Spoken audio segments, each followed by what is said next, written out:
Jurif.com. Unti-unting nagbabago pakitungo pakisama mo hindi nakabisa. Di ko inasahan darating ang panahon biglaan mo na gusto ko mawala. Di mo maitago, di mo maikubli. Baka sa mukha pagkataranta meron na bang nagpapasaya kaya relasyon natin di masalba pa. Paano ba maiwas sa mga negatibo sa aking isipan? Kulungkot na bumalot na hindi ko maiwasan. Dinulot ni buot dahan-dahan binitawa ko malas na lang habang ako pa ay lumalaban. Mag-isa na lang pinangahawakan ng mga plano natin dalawa. Sabay natin binuo ngayon di na maligaya, di na masagana, nawala ng gana, mabuo pa to. San ba ako? Meron pagkukulang at nagawa mo pa sa iba ito hanapin. Bakit ba sa mo lang gusto idein na lahat? Di nakita pagkukulang mo sa akin. Kung magkakaroon ako ng pagkakataon na makabawi sa pananakit mo, lungkot ko'y iyong mapapawi at makakabawi pabalik sa dating ako. Iniwanan mo na ang puso ko, nagawa kang mahalin. Mga pangako mo sa'kin di mo kayang tuparin.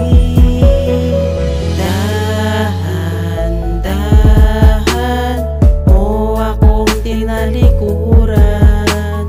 Dahan-dahan din kita malilimutan. Naalala ko pa mga katawa-tawa pangako mo sa akin na binitawan ka. Alam mo ba di ako naaawa sa sarili ko habang yun ang pinangahawakan. Masaya ka na ba? Tumawa ka na dahil tulad ko nagawa mo na saktan lang ya talaga. Oo napaka tibay ko naman na maging laruan.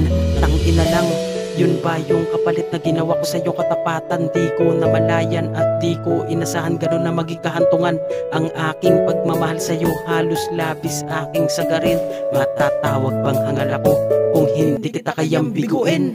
Alam mo ang sakit ng iyong pinaramdam kung ito kapalit para di ko magawang na ganun kadali. Nabitawan ko na lang kasi di patahi sugat ang nakaraan. Sa'kin di na mali, di ko napagandaan na walang sandali. Sa'kin nararamdaman lagi kong pagtimpi na hindi pagkupli ay muling ibalik. Emosyon ko nilaan.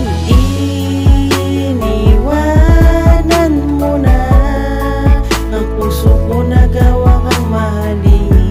Mga pangako mo sa'kin di mo kayang tuparin.